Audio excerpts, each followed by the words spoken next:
কারণ মাই আমাকে কিভাবে শিক্ষা দিতে হয়, সত্যকে কিভাবে ধরে থাকতে হয় মা শিখিয়েছে, তাই না? যখন ভূগোলের মাস্টার মেরেছিল পড়ার ব্যাপারে, তখন যখন বাড়িতে এসে বলল, মা আমি এই সব ঠিক বলেছি তবুও আমাকে ভূগোলের মাস্টার মেরেছি, তখন মা কি বলল, জীবনে যেটা সত্য তুমি যেটা বুঝেছ সেটাই তুমি করবে। তো তারপরেই বলেছেন যে কাউকে অশ্রদ্ধা করবে না, নিজেকে শ্রদ্ধা করবে। এর জন্য অনেক কষ্ট ভোগ করতে হবে হয়তো, কিন্তু কখনো সত্য থেকে বিচ্যুত হবে না। এবং স্বামীজি তাই পরবর্তী সময় এটাই বলতে পারলো যে সত্যের জন্য সবকিছু ত্যাগ করতে পারবে, কোনো কিছুর জন্য সত্যকে ত্যাগ করতে পারবে না। এবং শ্রীরামকৃষ্ণ দেব সব ত্যাগ করলো, সত্যকে ত্যাগ করতে পারলো না। বললো যে সৎ অসৎ জ্ঞান অজ্ঞান সব ত্যাগ করলো, কিন্তু সত্যকে ত্যাগ করতে পারিনি। এই সত্যের জন্যেই এই ভারতবর্ষ বেঁচে আছে, তাই না? দেখুন কুম্ভ বা আমাদের সাগর মেলা হয়, তাতে নিমন্ত্রণ করতে হয় কাউকে। আর আমাদের অনুষ্ঠান যখন হয়, কোনো সামাজিক অনুষ্ঠান বা কোনো রাজনৈতিক অনুষ্ঠান হয়, জোর করে আমাদেরকে নিয়ে যেতে, যাবি না মানে যেতেই হবে, তোকে না গেলে তোমার অমুক হবে তমুক হবে বলে, কিন্তু এখানে কাউকে বলতে হয় না। সেই জন্য স্বামীজি বলেন, যদি ভারতবর্ষের মৃত্যু হয় তাহলে জগতের মৃত্যু হবে, সত্যের মৃত্যু হবে। সত্যই ধর্ম আর সত্যই ধর্মই সত্য। রবীন্দ্রনাথ তাই বলছে, সত্য মঙ্গল প্রেমময় তুমি ধ্রুব জ্যোতি তুমি অন্ধকারে। সেই সত্যই হচ্ছে মঙ্গল, আর সব অন্ধকার আমাদের কাছে, কিন্তু আমরা বুঝতে চাই না। তাই বলে না না মিথ্য কথা বলতে আমাদের অনেক জয়। এই আমাদের সেদিনের ভক্ত সম্মেলনী বলছে যে যারা তো সত্যকে ধরে থাকে না, নানান রকম উপায় পয়সা রোজগার, ভালো সুখেই থাকে বলেছিল। কিভাবে পয়সা রোজগার করব বলেছিল। পয়সা রোজগার শ্রীরামকৃষ্ণ বলছেন তুমি পয়সা রোজগার করতে পারো, বেশি করতে পারো, কিন্তু তোমাকে সৎ উপায় করতে হবে। আমরা যারা বেশি পয়সা রোজগার করছি সৎ উপায়ে কি করি আমরা, এবং টাকা রোজগার করলে কিভাবে খরচা করতে হবে তাও বলে দিচ্ছি। তুমি সংসারে ভরণ পোষণ করতে পারবে না, টাকায় কি হয়, ভাত হয়, ডাল হয়, পরবার জিনিস হয়, থাকবার জায়গা হয়, এর বেশি তো হবে না। করতে পারো, কি করতে হবে তোমাকে? বলছেন যে ঠাকুর সেবা, সাধু সেবা, দুঃখ দারিদ্র মানুষের সেবা, এটাই হলো তোমার অর্থের ঠিক ঠিক ব্যবহার হবে।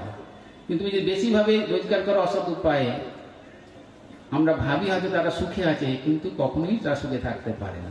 থাকতে পারে আমি দেখুন, আমরা যারা বসে আছি, আমরা যদি সবসময় অসৎ উপায় অবলম্বন করে আমাদের মনটা ভালো থাকে, নিজের মনকে নিজে জিজ্ঞাসা করলে আমরা পারবো? চিন্তা করে পারবোই? কখনো সে পারবে না। যে আমি রোজগার করছি অনেক, আমি সুখে আছি, কখনো হতে পারে না। কারণ তার মনটা ক্রমশ বিগড়ে যাবে এবং তার মনের মধ্যে ছাপ পড়বে, সে কখনো ভালো থাকতে পারে না। এবং দেখুন যারা বড়লোক, তারা দেখুন স্বাভাবিকভাবে চলাফেরা করতে পারে না, তাদের ভয় সবসময়, মনে সবসময় ভয়। আপনি যেমন স্বাভাবিকভাবে বেড়াচ্ছেন, আর বেড়াতে পারে? যদি সিকিউরিটি দরকার লাগে, ওষুধ দরকার লাগে, ড্রিঙ্ক করে, খেয়ে ঘুমায়, ঠিক কিনা? আর আপনাকে আবার লাগছে, কারণ আপনার টেনশন আছে, অতটা নাই। সেই জন্যে আমাদের শ্রীরামকৃষ্ণ দেবের এই প্রিয় শিষ্যেরা জন্মদিন, আজকে আমরা সময় নেব না, আমাদের একজন গানটি করে তারপরে আমাদের পরবর্তী অনুষ্ঠান ঘোষণা করবে আমাদের ঘোষক। তাই জন্যে আমাদের যারা উপস্থিত আছেন তাদের কাছে আমরা বলি যে এই স্বামী বিবেকানন্দের এই মহান ভাব আমাদের মানুষকে সেই সত্যকে উপলব্ধি করতে সাহায্য করবে এবং সত্যকে পৌঁছাতে আমাদের নিয়ে যাবে। সেই সত্য হচ্ছে কোন জিনিস? সত্য চিরস্থায়ী, একে কেউ এর শেষ নেই। সত্যকে ধরে থাকবে, সে ভগবানের কোলে শুয়ে থাকে। বলছেন মা, বলছেন ঠাকুর, সবাই বলেছেন সত্যকে যে ধরে আছে সে, তার কোনো কিছু অসুবিধা হবে না। কিন্তু যে সত্যকে ধরে আছে তার নানান রকমের বিঘ্ন আসবে, কিন্তু মনের শান্তি তার কাছে বিঘ্ন হবে না, সে শান্তিতে থাকবে। এটা তাই এই সত্যস্বরূপ শ্রীরামকৃষ্ণ এবং তার প্রিয় শিষ্য এই মানুষের সেবা করলেই সেই সত্যকে উপলব্ধি করা যায়, এই ভাবনা আমাদের দিয়ে গেছে। শিবজ্ঞানে জীবসেবার ভাবনা, সেই ভাবনা নিয়েই আমাদের এই রামকৃষ্ণ মঠ এবং মিশন, তারাও এবং এই গৌরহাটি রামকৃষ্ণ মঠ সেই সেবা করছে। তা যা এখানে আমি শেষ করছি। আজকে আমাদের অনুষ্ঠান হবে প্রসাদ বিতরণের অন্যান্য অনুষ্ঠান ঘোষণা হবে, প্রসাদ বিতরণও আপনারা লাইন দিয়ে যাবেন শৃঙ্খলভাবে। এবং আমাদের আরেকটি ঘোষণা আছে যাত্রার কথা, যাত্রাটি তো হওয়ার কথা ছিল আমাদের প্রথম দিন 18 তারিখ, কিন্তু সেটি আমাদের আগামীকাল 22 তারিখ বুধবারে হবে, নীলাচলে মহাপ্রভু। সবাইকে শুভেচ্ছা ভালোবাসা জানিয়ে শেষ করছি। ওম শান্তি শান্তি শান্তি। হরি ওম তৎসৎ। শ্রীরামকৃষ্ণার্পণমস্তু।